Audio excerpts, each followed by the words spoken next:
কি তাল্লাহা কিতাবের নাম কি? ফিকহ। এই কিতাবের ব্যাখ্যায় উল্লেখ আছে, যেহেতু আল্লাহ সূরা নমলের 65 নম্বর আয়াতে বলে দিয়েছেন একমাত্র আল্লাহ ছাড়া জগতের কেউ গায়েব জানে না, সুতরাং যারা বলে নবী গায়েব জানে শানে রাসূল নয়, এটা শিরিক। যারা বলে নবী গায়েব জানেন এটা শানে রাসূল নয়, এটা শিরিক। তাদের ঈমান থাকে না। যাদের ঈমান থাকে না, তোমার নিজেরও ঈমান নাই, তোমার আবার সুন্নি কি আর ওয়াহাবি কি? এই কারণে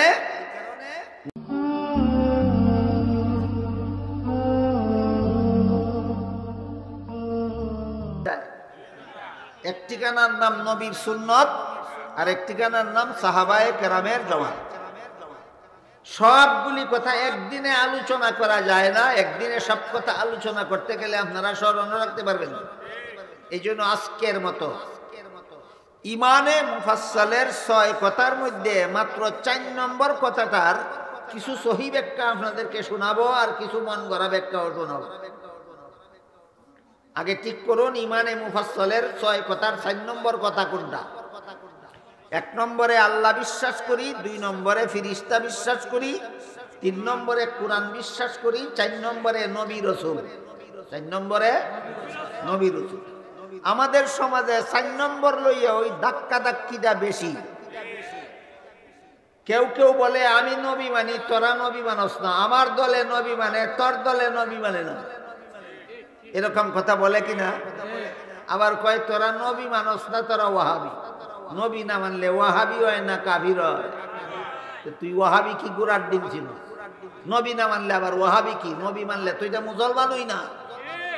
নবী না মানলে আবার ওয়াহাবি আর সুন্নি কি? নবী যে মানে না সে তো মুসলমানই না। কেতনা বড় গন্ডমূল কইলে কইতে পারে তুই নবী মানস না, তুই ওয়াহাবি। নবী না মানলে ওয়াহাবি হয় না কাফির হয়? তুই ওয়াহাবি কসকার লেগে? নবী যে মানে না এত কাফির হবে?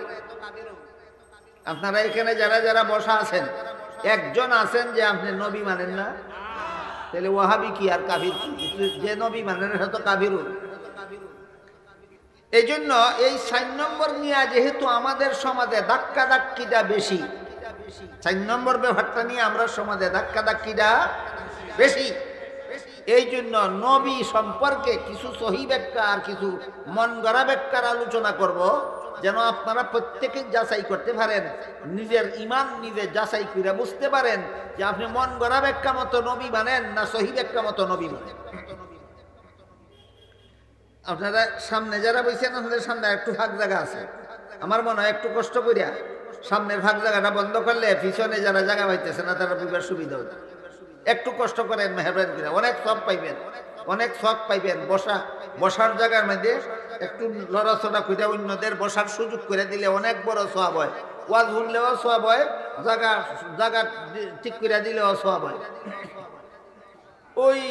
ওই দক্ষিণ উত্তর কোনায়ও কিছু জায়গা ভাগ আছে, আপনারা যারা উত্তর সাইডে বসছেন উত্তর কোনার ভাগটাও বন্ধ করে বসতে পারেন। একটু লড়াচড়া করুন, সামনে যারা ফাঁক জায়গা আছে মেহরবানি করে সামনের ফাঁক জায়গাটা বলেন।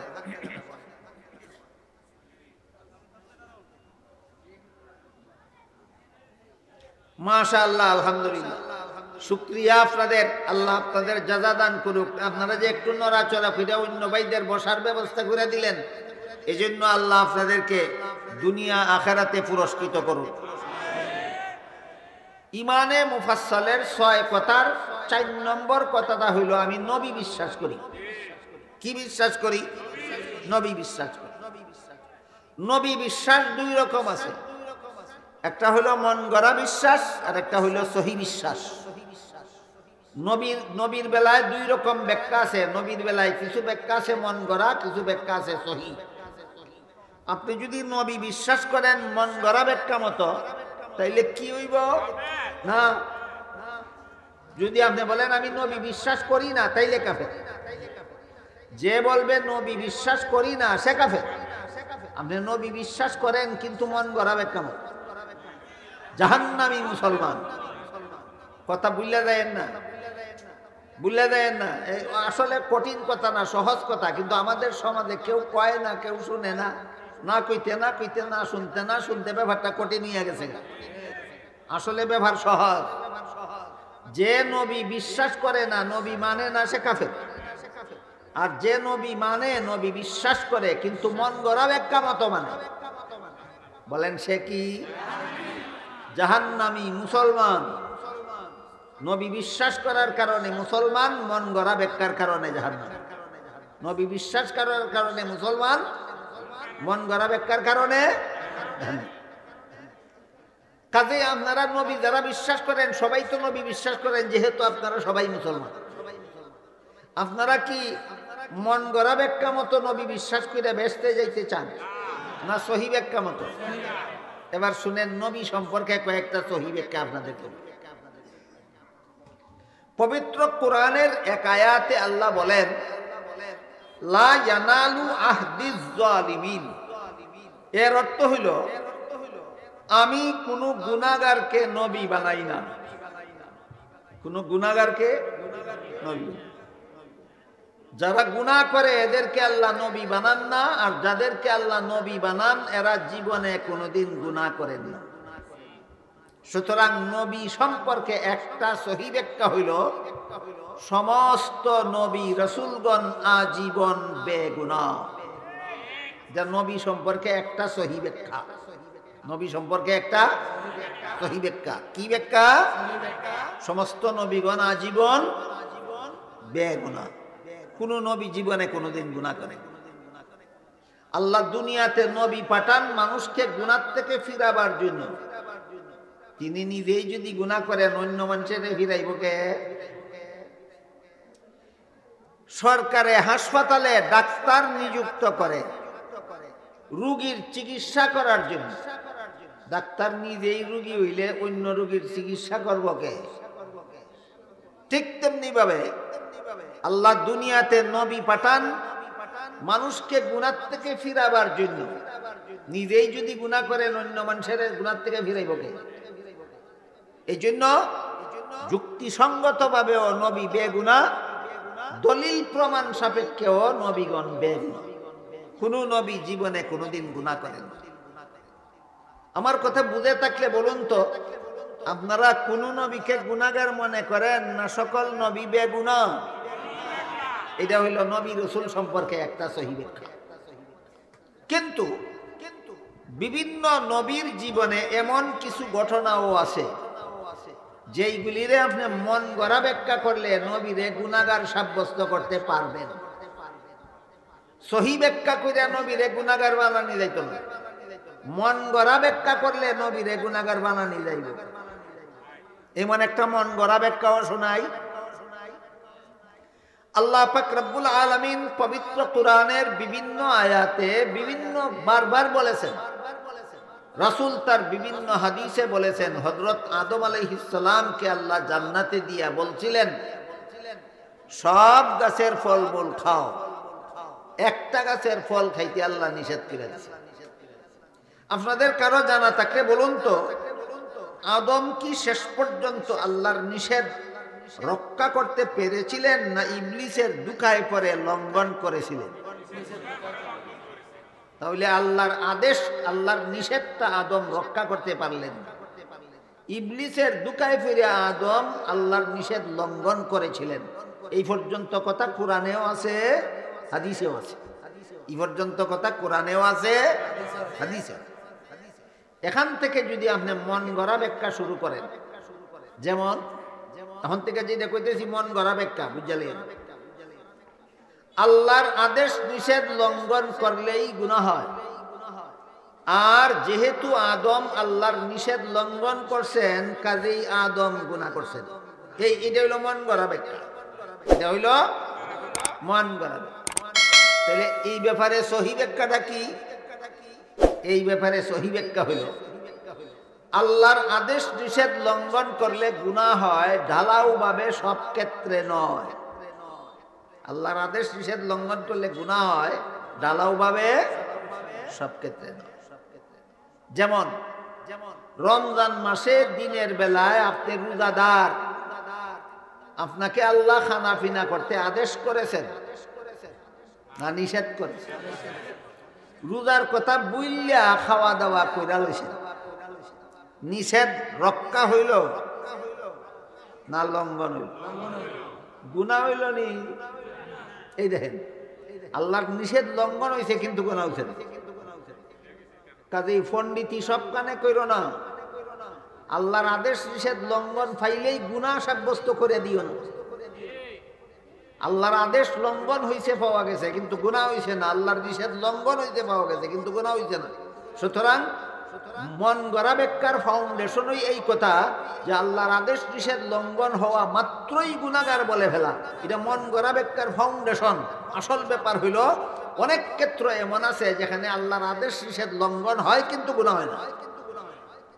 যেমন রোজাদারের ব্যাপার, রোজাদারকে আল্লাহ নিষেধ করেছিলেন দিনের বেলায় খাওয়া দাওয়া করো না, রোজার কথা বললে খাওয়া দাওয়া করলো, আল্লাহর নিষেধ তো লঙ্ঘন হইল কিন্তু কোনো গুনাহ হইল না। তাইলে দেখা গেল সবখানে আল্লাহর নিষেধ লঙ্ঘন করলে গুনাহ হয় না। আরেকটা এই মন গড়া ব্যাখ্যার আরেকটা ভুল, মানুষের জীবনের কোনো কাজে সওয়াব হয় কোনো কাজে গুনাহ হয়। দুনিয়ার জীবনে, মানুষের দুনিয়ার জীবনে কোনো কাজে সওয়াব হয় কোনো কাজে গুনাহ হয়। জান্নাতি জীবনের কোনো কাজের সাথে সওয়াবেরও সম্পর্ক নাই, গুনাহরও সম্পর্ক নাই। আমার কথা বুঝে থাকলে বলেন কোন জীবনে সওয়াব গুনাহ? জান্নাতি জীবনের কোনো কাজে সওয়াবও নাই গুনাহও নাই। এবার বলেন আদম নিষিদ্ধ গাছের ফল খাইছিলেন কোন জীবনে? এটার সাথে সওয়াবেরও কোনো সম্পর্ক নাই, গুনাহরও কোনো সম্পর্ক নাই। সুতরাং আদমের নিষিদ্ধ গাছের ফল খাওয়াকে যদি আপনি মন গড়া ব্যাখ্যা করেন তাহলে আদমকে গুনাহগার সাব্যস্ত করতে পারবেন। কিন্তু আদমের নিষিদ্ধ গাছের ফল খাওয়ার যে দুইটা সহি ব্যাখ্যা আপনাদেরকে শোনাইলাম, এইভাবে যদি সহি ব্যাখ্যা করেন তাহলে এই ঘটনার দ্বারা আদম গুনাহগার সাব্যস্ত হন না। এইটাই আহলে সুন্নাত ওয়াল জামাতের মতাদর্শ, এটাই আহলে সুন্নাত ওয়াল জামাতের মতাদর্শ। প্রত্যেকটা কথারই কিছু সহি ব্যাখ্যা আছে, কিছু মন গড়া ব্যাখ্যা আছে। ইমানে মুফাসসালের 6 কথার প্রত্যেকটা কথারই কিছু সহি ব্যাখ্যা আছে, কিছু মন গড়া ব্যাখ্যা আছে। সহি ব্যাখ্যাগুলি জানতে হবে, মানতে হবে, তা না হইলে জীবনভর চিৎকার দিয়াও আহলে সুন্নাত ওয়াল জামাত হওয়া যাবে না। আহলে সুন্নাত ওয়াল জামাত চিৎকার দিয়া হওয়া যায় না, সহি ব্যাখ্যা মান্য আহলে সুন্নাত ওয়াল জামাত হওয়া যায়। ইমানে মুফাসসালের 6 কথার সহি ব্যাখ্যা মানলে আহলে সুন্নাত ওয়াল জামাত হওয়া যায়। বলেন আপনারা, ইমানে মুফাসসালের 6 কথার সহি ব্যাখ্যা মানলে আহলে সুন্নাত ওয়াল জামাত হওয়া যায়। ইমানে মুফাসসালের 6 কথার কোনো কথা মন গড়া ব্যাখ্যা মতো মানলে চিৎকার ফারলেও আহলে সুন্নাত ওয়াল জামাত হওয়া যাবে না। নবী রাসূল সম্পর্কে একটা সহি ব্যাখ্যা শোনাইলাম, কি? তারা আজীবন বেগুনাহ। যদি আপনি মানেন আপনি আহলে সুন্নাত ওয়াল জামাত হতে পারেন। নবীগণ বেগুনাহ যদি মানেন না তাহলে আপনি আহলে সুন্নাত ওয়াল জামাত হতে পারবেন। একটা সহি ব্যাখ্যা মনে থাকবে সারা জীবন, আমি যদি নবীগণকে বেগুনাহ মানি তাইলে আমি আহলে সুন্নাত ওয়াল জামাত হতে পারবো। আমি যদি কোন নবীকে গুনাহগার মনে করি আমি কখনো আহলে সুন্নাত ওয়াল জামাত হতে পারবো না। নবী রাসূল সম্পর্কে এবার 2 নম্বর সহি ব্যাখ্যা। নবী রাসূল সম্পর্কে 2 নম্বর সহি ব্যাখ্যা হলো হাদিস শরীফে রাসূল করিম সাল্লাল্লাহু আলাইহি ওয়াসাল্লাম বলেন, আল আম্বিয়াউ আহইয়াউন ফি কুবুরিহিম। নবী রাসূলগণকে দাফন করা মাত্রই আল্লাহ তাদেরকে জীবিত করে দেন। দাফনের পরে কোন নবী মুর্দা থাকেন না। দাফনের পরে কোন নবী মুর্দা থাকেন না। কাজেই দাফনের পরেও যদি আপনি নবীকে মুর্দা মনে করেন, আবার মন গড়া ব্যাখ্যা মতো নবী মানলেন। বলুন আপনারা, মন গড়া ব্যাখ্যা মতো নবী মানবেন না সহি ব্যাখ্যা মতো? নবী রাসূল সম্পর্কে 2 নম্বর সহি ব্যাখ্যা কি?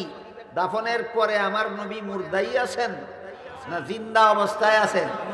হ্যাঁ, দাফনের পরে আমার নবী জিন্দা অবস্থায় আছেন। সমস্ত নবী দাফনের পরে জিন্দা।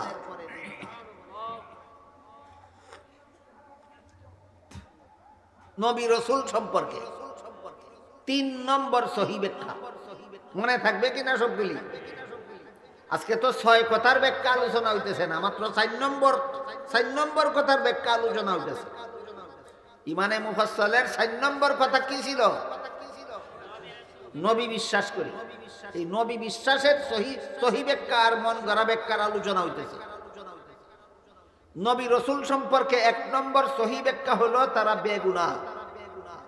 2 নম্বর সহি ব্যাখ্যা হলো দাফন করার পর থেকে তারা জিন্দা। দাফন করার পর থেকে তারা জিন্দা। নবী রসুল সম্পর্কে 3 নম্বর সহি ব্যাখ্যা, আল্লাহর রাসূল বলেন আল আম্বিয়াউ আহইয়াউন ফি কুবুরিহিম, জিন্দা হয়ে নবী রওজা শরীফের ভিতরে থাকেন। জিন্দা হয়ে নবী, আপনি যদি বলেন নবী বের হয়ে আমাদের অনুষ্ঠানে হাজির নাজির হন, আপনি যদি বলেন নবী আমার মিছিলে আগমন করেছেন, জিন্দা নবীর আগমন, শুভেচ্ছা স্বাগতম। এই আগমন মন গড়া ব্যাখ্যা, আগমন মন গড়া ব্যাখ্যা। নবী বলেন আগমন না, জিন্দা হয়ে নবী রওজা শরীফে অবস্থান করেন। বলেন জিন্দা হয়ে নবী উম্মতের কাছে আগমন করেন না রওজা শরীফে অবস্থান করেন? কাজেই যারা বলে আগমন, এরা মন গড়া ব্যাখ্যা মতে নবী মানে এরা আহলে সুন্নাত ওয়াল জামাত নয়। এক হাদিসে রাসূল করিম সাল্লাল্লাহু আলাইহি ওয়াসাল্লাম বলেন, সারা দুনিয়া জুড়া উম্মত আমার, কোন উম্মতে কোন দিন কোন দেশ থেকে আমার প্রতি কি পরিমাণ দুরূদ সালাম পড়ল, সেইগুলি আমার রওজা শরীফে পৌঁছাইয়া দেওয়ার জন্য আল্লাহ অসংখ্য ফিরিস্তা মোতায়েন করে রাখছেন। কাজেই ফিরিস্তারা কিয়ামত পর্যন্ত দুনিয়া জুড়া উম্মতের দুরূদ সালাম আমার রওজা শরীফে পৌঁছাইয়া দিবে। কিন্তু রাসূল বলেন, কিন্তু যে উম্মতে আমার রওজা শরীফের কাছে আইসা দুরূদ সালাম পড়বে, যে কোনো উম্মত যে কোনো সময় আমার রওজা শরীফের কাছে আইসা দুরূদ সালাম পড়লে আমি নিজের কানে শুনবো, নিজের মুখে জবাব দেব। এবার বলেন, যে কোনো উম্মত যে কোনো সময় মদিনা শরীফে গিয়া দুরূদ সালাম পড়লে নিজের কানে শুনবেন কেন? যেহেতু মাঝে মধ্যে তিনি আপনাদের এখানে আগমন করবেন না, সদা সর্বদা রওজা শরীফের ভিতরে থাকবেন। এটা আহলে সুন্নাত ওয়াল জামাতের আকীদা। কেউ যদি নবী সদা সর্বদা রওজা শরীফের ভিতরে জীবিত অবস্থায় আছেন বিশ্বাস করে, সে আহলে সুন্নাত ওয়াল জামাত হতে পারে। আর যদি নবী আমাদের এখানে আগমন করেন, আমাদের অনুষ্ঠানে আগমন করেন, আমাদের মিছিলে নবী আগমন করেন, যে বিশ্বাস করে, সে মন গড়া ব্যাখ্যা মতো নবী মানে সে আর যাই কিছু হোক না কেন, সে আহলে সুন্নাত ওয়াল জামাত হতে পারে না।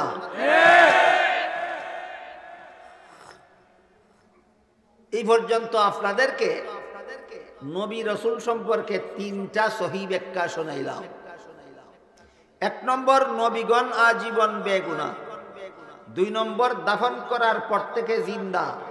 3 নম্বর, মাঝে মধ্যে আমাদের অনুষ্ঠানে আগমন করেন না সর্বদা রওজা শরীফের ভিতরে থাকেন? হ্যাঁ, সর্বদা রওজা শরীফের ভিতরে থাকেন। এই যে 3টা সহি ব্যাখ্যা, আরো আছে। আগেই কইছি একদিনে সবগুলি বলা যাবে না। আমি একদিনে যতটুকু বলতে পারি এতটুকুই আপনাদের ডাইজেস্ট হয় কিনা একটু দেখা যাক। আজকের মতো যে 3টা সহি ব্যাখ্যা নবী রাসূলগণ সম্পর্কে আপনাদেরকে শুনাইলাম, মেহেরবানি করে ভুলে যাবেন না। 1 নম্বর, সমস্ত নবীগণ বেগুনাহ। 2 নম্বর, দাফন করার পরে সকল নবী জিন্দা। 3 নম্বর, জিন্দা হয়ে রওজা শরীফের ভিতরে থাকেন। জিন্দা হয়ে রওজা শরীফের ভিতরে থাকেন। এবার বলেন তো, এই 3টা গুণ আমাদের নবীর আলাদা না সকল নবীর? এই হলো 2 নম্বর কথা। আহলে সুন্নাত ওয়াল জামাতের আকীদা মতে আমাদের নবীকে আল্লাহ অনেকগুলি আলাদা গুণ দান করেছেন, যেগুলি আর কোনো নবী রাসূলকে দেন নাই। এটাও আহলে সুন্নাত ওয়াল জামাতের। হাদিস শরীফে রাসূল করিম সাল্লাল্লাহু আলাইহি ওয়াসাল্লাম বলেন, ইন্নাল্লাহা ফাদ্দালানি আলাল আমবিয়া ওয়া ফাদ্দালা উম্মতি আলাল উমাম। আল্লাহ আমাকে সমস্ত নবী রাসূলগণের উপর আলাদা মর্যাদা দান করেছেন, আমার উম্মতকে অন্য নবীর উম্মতের উপর আলাদা মর্যাদা দান করেছেন। আমি সকল নবীর চেয়ে শ্রেষ্ঠ মর্যাদার অধিকারী, আর আমার উম্মত সকল নবীর উম্মতের চেয়ে শ্রেষ্ঠ মর্যাদার অধিকারী।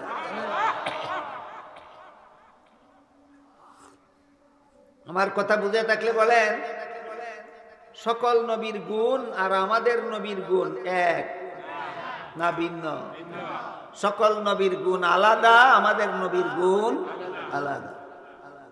আমাদের নবীর আলাদা মর্যাদা আল্লাহ কি কি দিয়েছেন কোরআনে হাদিসে যেইগুলি উল্লেখ আছে, সারা রাত বললেও ফুরাইবে না, সারা রাত বললেও ফুরাইবে না।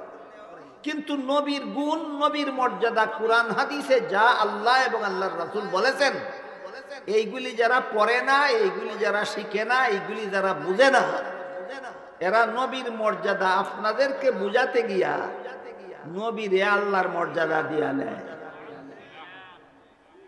নবীরে আল্লাহর মর্যাদা দিলে শানে রসুল হয় না, আল্লাহর সাথে শিরিক হয়। নবীকে আল্লাহর মর্যাদা দিলে শানে রসুল হয় না, আল্লাহর সাথে শিরিক হয়, শিরিক হয়।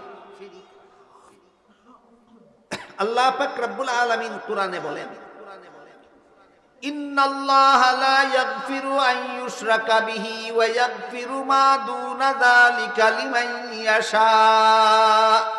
শিরিকের নিম্ন স্তরের গুনাহ আল্লাহ যাকে ইচ্ছা যখন ইচ্ছা মাফ করে দেবেন, কিন্তু শিরিক গুনাহ আল্লাহ কখনো কাউকে মাফ করবেন না। শিরিক গুনাহ কখনো আল্লাহ কাউকে মাফ করবেন না। এখন তো বুঝন লাগে শিরিক কারে কয়, শিরিক কারে কয়? যেই গুণ আল্লাহ ছাড়া আর কারো মধ্যে নাই, ওই গুণ অন্য অন্য কারো মধ্যে আছে মনে করার নাম শিরিক। ওই গুণ অন্য কারো মধ্যে আছে মনে করার নাম শিরিক। যেমন আসমান জমিন সৃষ্টি করার গুণ একমাত্র আল্লাহ। আসমান জমিন সৃষ্টি করার গুণ একমাত্র, বলবেন, আসমান জমিন সৃষ্টি করার গুণ একমাত্র আল্লাহ। কেউ যদি বলে নবী আসমান সৃষ্টি করছে, কেউ যদি বলে নবী তামাম জাহান সৃষ্টি করছেন, যদি কয়, বলেন আমার কথা বুঝে থাকলে, কার গুণ কারে দিল? এইটার নাম শিরক। তোমারে কে কইছে হেডমাস্টারি করতা? নবীর গুণ না শিক্ষা তাহলে শিহ গিয়া আল্লাহর গুণ কাইরা নবীরে দিতা, কে কইছে তোমারে?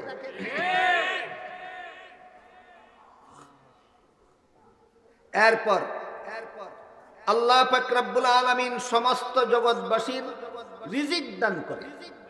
রিজিক বুঝেন আপনারা? রিজিক আল্লাহ সমস্ত জগৎবাসীর রিজিক দান করেন, এটা একমাত্র আল্লাহর গুণ, একমাত্র। কেউ যদি বলে আমার নবী জগৎবাসীকে রিজিক দান করেন, কার গুণ কারে দিল? এটার নাম শিরিক, এটার নাম শিরিক। আপনি কি নবীর তাজিমের নামে শিরিক করবেন?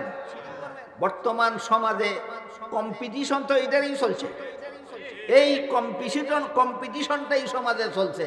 সমাজরে দেখায় নবীরে মর্যাদা দেই, নবীরে সম্মান করি, এই কথা কইয়া সাধারণ মুসলমানকে দুঃখা দেয়, আর আল্লাহর গুণ নবীরে দিয়া শিরিকবাদ শিক্ষা দেয়।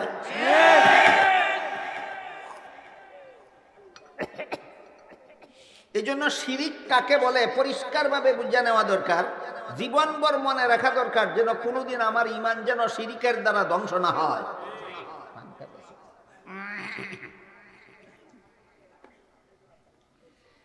এবার বলেন তো, মানুষকে সন্তান দেওয়ার মালিক কে? একমাত্র আল্লাহ, একমাত্র আল্লাহ। যদি বলে আমার নবী আমাদেরকে সন্তান দান করেন, কি করলো? আল্লাহর গুণ নবীরে দিয়া নবীরে আল্লাহর শরীকদার বানাইল। এটা নবীর তাজিম হইল না শিরিক হইল? সমাজে এইটাই চলছে। নবীর তাজিমের নামে শিরিকবাদ শিক্ষা দেওয়া হচ্ছে সর্বস্তরের মুসলমানদেরকে। আর কেউ টু শব্দটা করলে তারা ওয়াহাবি কাফির কইয়া কোনটাশা কইরা রাখা হইতেছে। সেজন্য মুখ খুলে আপনাদেরকে সতর্ক করতে না পারে। এই জন্য শিরিক কাকে বলে এইগুলি একটু পরিষ্কারভাবে বুঝে রাখুন দরকার। আর আমাদের নবীর আলাদা গুণ না সকল নবীর সমান গুণ?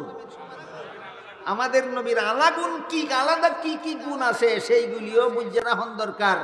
ইমান হেফাজতের স্বার্থে, শিরিক থেকে ইমানকে রক্ষা করার স্বার্থে, সত্যিকারের আহলে সুন্নাত ওয়াল জামাত জানার স্বার্থে, বুঝার স্বার্থে, চেনার স্বার্থে। হাদিস শরীফে রাসূল করিম সাল্লাল্লাহু আলাইহি ওয়াসাল্লাম বলেন, ইন্নাল্লাহা ফাদ্দালানি আলাল আম্বিয়া ওয়া ফাদ্দালা উম্মতি আলাল উমাম। আল্লাহ আমাকে সমস্ত নবীগণের উপর শ্রেষ্ঠ মর্যাদা দান করেছেন, আর আমার উম্মতকে সকল নবীর উম্মতের উপর শ্রেষ্ঠ মর্যাদা দান করেছেন। সুতরাং আমাদের নবীর মর্যাদা সকল নবীর থেকে শ্রেষ্ঠ, আর এই নবীর উম্মতের মর্যাদা সকল নবীর উম্মতের চেয়ে শ্রেষ্ঠ। আপনাদের নবীর মর্যাদা অন্য নবীর সমান না শ্রেষ্ঠ? আল্লাহর সমান না আল্লাহর পরে? আচ্ছা, এখন আমি আপনাদেরকে সবক তো এতক্ষণ পড়াইলাম, কতক্ষণ একটা পরীক্ষা নিন। এক অশিক্ষিত মানুষ তার ছেলের এই স্কুলে ভর্তি করাইছিল, লেখাপড়া করতে, দ্বিতীয় শ্রেণীতে পড়ে। মাস্টার তার ছেলেরে জিজ্ঞাসা করতেছে, বলো তো আম কিভাবে বানান করা যায়? আপনাদের এলাকায় আম বানান কেমনে হয়? সরেয়া মো। ছেলে জবাব দিছে, কয় স্যার আম বানান হয় সরেয়া আর মো আম। বাপ শিক্ষিত না মূর্খ? বাপ তো মূর্খ।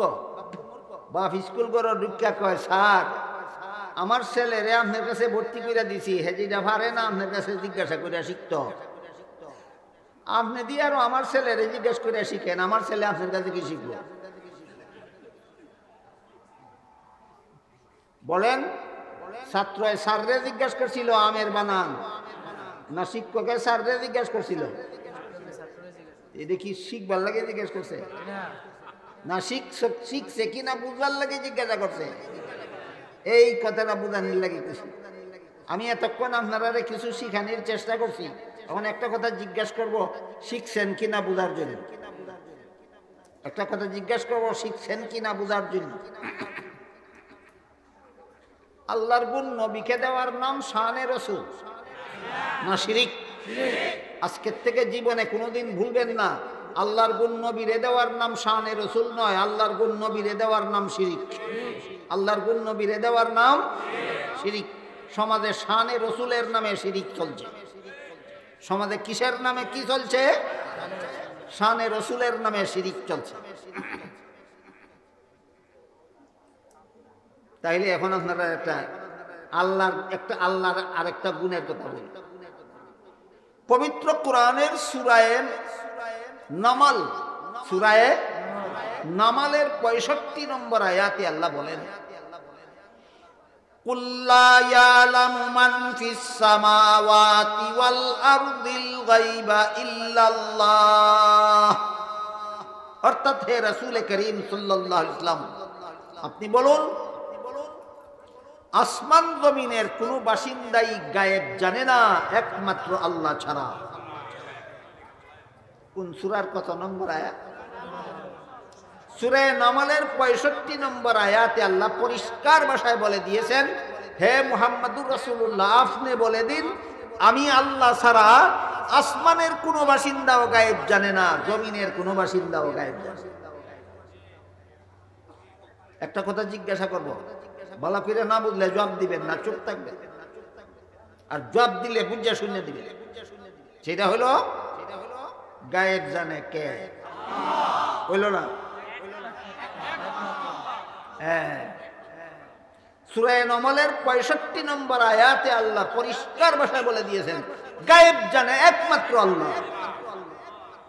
এবার বলুন, একমাত্র আল্লাহর গুণটা অন্য কাউকে দেওয়ার নাম শানে রাসূল না শিরিক? এবার শুনুন, হযরত ইমাম আবু হানিফা রাহমাতুল্লাহি আলাইহি আহলে সুন্নাত ওয়াল জামাতের সবচেয়ে বড় ইমাম। ইমাম আবু হানিফা আহলে সুন্নাত ওয়াল জামাতের সবচেয়ে বড় ইমাম। তিনি আহলে সুন্নাত ওয়াল জামাতের আকীদা বিষয়ে কিতাব লিখেছেন, ফিকহে আকবর। এই কিতাবের ব্যাখ্যা গ্রন্থের নাম আছে শরহে ফিকহে আকবর। সেখানে উল্লেখ আছে যাকারাল হানাফিয়্যাতু বিত-তাকফীর, যাকারাল হানাফিয়্যাতু তাসরিহান বিত-তাকফীর বিইতিকাদি আন্না আন-নাবিয়্য সাল্লাল্লাহু আলাইহি ওয়াসাল্লাম ইয়ালামুল গায়ব লিমুআরাদাতি কওলিহি তাআলা কুল লা ইয়ালামু মান ফিস সামাওয়াতি ওয়াল আরদিল গায়বা ইল্লাল্লাহ। এর অর্থ হলো, যেহেতু আল্লাহ সূরা নমরের 65 নম্বর আয়াতে পরিষ্কারভাবে বলে দিয়েছেন একমাত্র আল্লাহ ছাড়া জগতের কি, তার লেখা কিতাবের নাম কি? ফিকহে।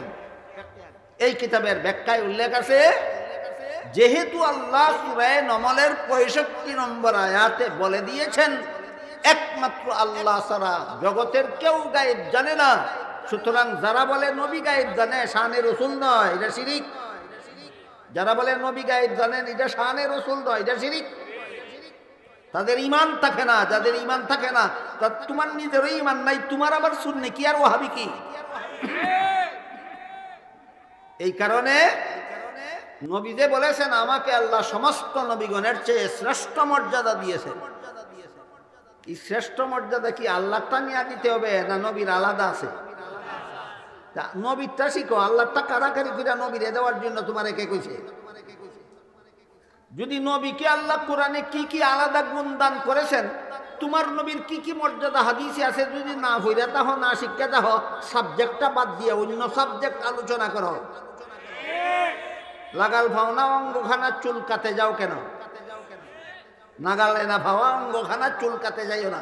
যেটা শিখছো না এটা মানুষকে শিখাইতে যাইও না, যেটা শিখতে যাইবে এটা আগে শিক্ষা লইও। এবার আমরা একটু বোঝার চেষ্টা করি, বেগুনাহ হওয়া আমাদের নবীর আলাদা গুণ না সকল নবীর গুণ? দাফনের পরে জিন্দা হয়ে যাওয়া আমাদের নবীর আলাদা গুণ না সকল নবীর গুণ?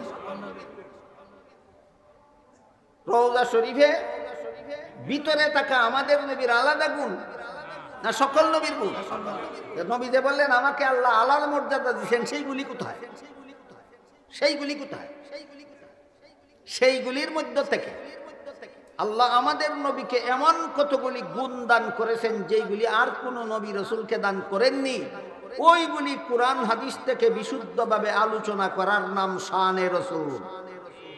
ওইগুলি কোরআন হাদিস থেকে আলোচনা করার নাম শানে রাসূল। অন্য নবীর গুণ আলোচনা করলে ওইটা আমার নবীর শান নয়, আল্লাহর গুণ নবীরে দিয়া দিলে এইটাও আমার নবীর শান নয়। কথাটাকে আমি আপনাদেরকে বোঝাতে পারলাম? আল্লাহ পাক রব্বুল আলামিন আমাদের নবীকে যত আলাদা মর্যাদা দিয়েছেন, এর মধ্যে একটা মর্যাদা হলো, আমাদের নবীকে আল্লাহ যত আলাদা মর্যাদা দিয়েছেন এর মধ্যে একটা মর্যাদা, মেরাজের রাত্রে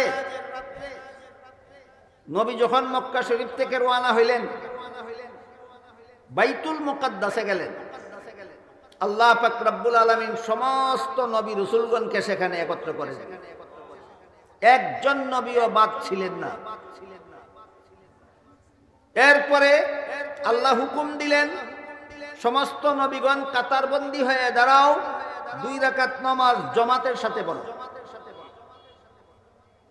সমস্ত নবীগণ জামাতের সাথে 2 রাকাত নামাজ পড়ার জন্য দাঁড়ালেন। নামাজ জামাতে পড়তে ইমাম লাগেনি। ইমাম কে হবে এটা নিয়ে তারা ইতস্তত করতেছিলেন। একজনের মুখের দিকে আরেকজন তাকায়, আরেকজনের মুখের দিকে আরেকজন তাকায়, ইমাম কে হবে? জিবরিল ফেরেশতা আমাদের নবীর হাত মুবারক ধরে আগে বাড়াইয়ে দিয়া কইলেন, আজকের এই পয়গাম্বরী নামাজের জামাতের ব্যবস্থা করা হয়েছে আল্লাহর পক্ষ থেকে সমস্ত নবীকে আপনার মুক্তাদি আর আপনাকে সকল নবীর ইমাম বানাবার জন্য। এই বলে আমাদের নবীর হাতে ধরে আগে বাড়াইয়া দিলেন। আমাদের নবী ইমাম হইয়া সকল নবী মুক্তাদি হইয়া 2 রাকাত নামাজ পড়লেন। তাহলে আমাদের নবীকে আল্লাহ অন্যান্য নবীর উপর যত আলাদা মর্যাদা দিয়েছেন এর মধ্যে একটা আলাদা মর্যাদা হইল ইমামুল মুরসালিন। ইমামুল মুরসালিন। আমার কথা বুঝে থাকলে বলুন, ইমামুল মুরসালিন অর্থ কি? সমস্ত নবী রসুলের ইমাম।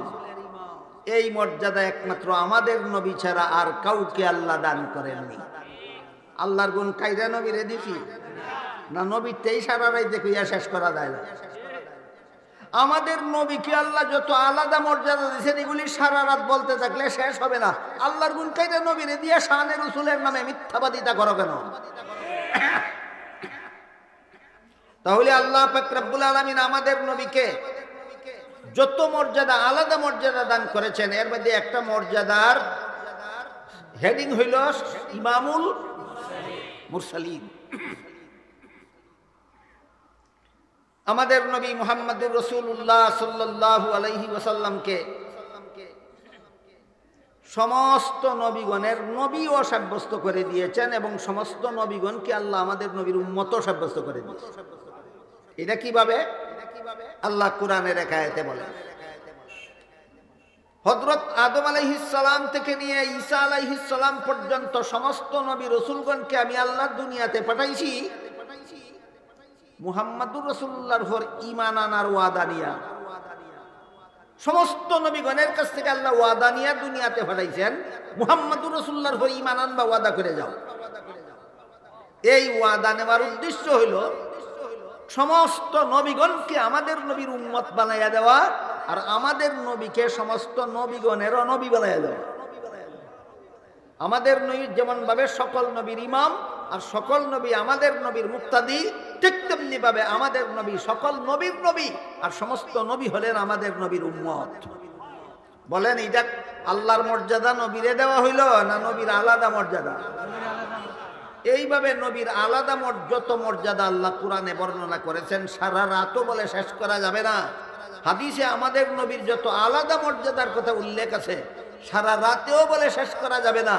আল্লাহর গুণ নবীরে দেওয়ার নাম শানে রসুল নয়, আল্লাহর গুণ নবীরে দেওয়ার নাম শিরিক। আল্লাহর গুণ নবীরে দেওয়ার নাম শিরিক। আমাদের নবী মুহাম্মদুর রাসূলুল্লাহ সাল্লাল্লাহু আলাইহি ওয়াসাল্লামকে আল্লাহ যত আলাদা মর্যাদা দান করেছেন এর মধ্যে এক হাদিসে আল্লাহ রাসূল বলেন, হাসরের মাঠে আমি সমস্ত জগৎবাসীর মানুষের জন্য তো সুপারিশগার হবই, সমস্ত নবী রসুলগণের জন্য আমি হব সুপারিশগার। সমস্ত নবী রসুলগণের জন্য আমাদের নবী যে সুপারিশগার হবেন এটা কি অন্য নবীর সমান মর্যাদা না আলাদা মর্যাদা? প্রশ্ন জাগতে পারে, নবীগণের জন্য কিসের সুপারিশ? নবীগণ তো বেগুনাহ। কি বুঝেছেন এতক্ষণ? সমস্ত নবী রসুলগণ বেগুনাহ, সেখানে আবার নবী রসুলের পক্ষে কিসের সুপারিশ? কথাটা একটু লম্বা, তবু তাড়াহুড়া করে শর্টকাটে বলি শুনেন। হাসরের মাঠের মানুষ হাসরের বিচার শুরু করার জন্য অনেক নবীর কাছে সুপারিশ চাই। আদম আলাইহিস সালামকে বলবে আল্লাহর কাছে সুপারিশ করে দিন, আমাদের হিসাবটা যেন আল্লাহ সমাধা করে দেন। আদম আলাইহিস সালাম বলবেন আমার সাহস নেই, আমার সাহস নাই। আজকে অন্য নবীর কথা বলার টাইম নেই আমার, শুধু আদমের কথাটাই বলি। আদম আলাইহিস সালাম হাসরের মাঠের মানুষকে বলবেন, হে হাসরের মাঠের মানুষেরা, আমি যদি তোমাদের পক্ষে সুপারিশ করার জন্য আল্লাহর দরবারে যাই, গিয়া যদি বলি আল্লাহ মানুষের হিসাবের কাজটা সমাধান করে দাও, আমি সুপারিশ করি, আল্লাহ যদি তখন আমাকে জিজ্ঞাসা করেন যে অন্য মানুষের পক্ষে সুপারিশ করবা পরে আগে কও নিষিদ্ধ গাছের ফল খাইছি লাগে না? মনে আছে ঘটনা? তাহলে তোমাদের পক্ষে কথা বলতে গিয়া নিজে নিজে ধরা খাইব। এই জন্য আমার সাহস নাই তোমাদের সুপারিশের প্রস্তাব নিয়ে আল্লাহর দরবারে যাও। এইরকম অনেক নবীর সাথে ঘটবে, আমার সাথে টাইম নাই। অনেক নবীর সাথে এরকম ঘটনা ঘটবে এবং তারা এইভাবে জবাব দিবেন। তাহলে আদম নবীর পক্ষে হাসরের মাঠে আমাদের নবীর কি সুপারিশ? আদম নবীর পক্ষে আমাদের নবীর সুপারিশ হইল এটা, আল্লাহ নিষিদ্ধ গাছের ফল খাইছিলেন, গুনাহ হইছে না, কিন্তু কেন খাইলা এই কথাটা জিজ্ঞাসা কইরা এই সমস্ত জগৎবাসীর সামনে লজ্জাটা দিও না।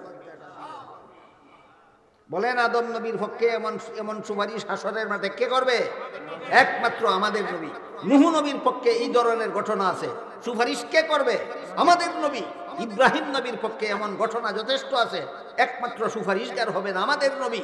মুসা আলাইহিস সালামের পক্ষে এমন ঘটনা আছে, সুপারিশগার হবেন একমাত্র আমাদের নবী। সুতরাং হাসরের মাঠে সমস্ত নবীগণের পক্ষে সুপারিশগার একমাত্র আমাদের নবী ছাড়া আর কেউ হবে না। এটা আমাদের নবীর আলাদা মর্যাদা। আমাদের নবীর আলাদা মর্যাদাগুলি জানতে হবে, মানতে হবে, তা না হইলে সাফার জুড়ে সুন্নি হওয়া যাবে না। আল্লাহ আপনাদের আমাদের সবাইকে আয়াত তিলাওয়াত করেছিলাম, আয়াতের ব্যাখ্যার ধারে কাছেও যাইতে পারলাম না, শুধু ঈমান আর সুন্নিয়তের আলোচনায় সময় শেষ হয়ে গেল। আমি একটা ওয়াদা নিতে চাই আপনাদের কাছে, আমার কথা অসমাপ্তই রইয়া গেল, আমার কথা অসমাপ্তই রইয়া গেল। এশার নামাজ এখন যদি হয়ে যায় আর অসমাপ্ত কথার কিছুটাও যদি আইয়ুবী সাহেব আপনাদেরকে শোনাইতে চান, আপনারা বসা থাকবেন না বাড়িতে দেবেন গা? চাইলে আমি অনুরোধ করে বলি আপনাদেরকে, আইয়ুবী সাহেব আছেন, আরো অনেক বড় ওয়াইজিন আছেন, ঢাকার থেকে আনা হয়েছে, আপনাদের কারো তাদের কথা না শুনে কেউ যাবেন না। এখন ইচ্ছা করলে মাদ্রাসা কর্তৃপক্ষ আপনাদেরকে নামাজ পড়তে পারেন, নামাজের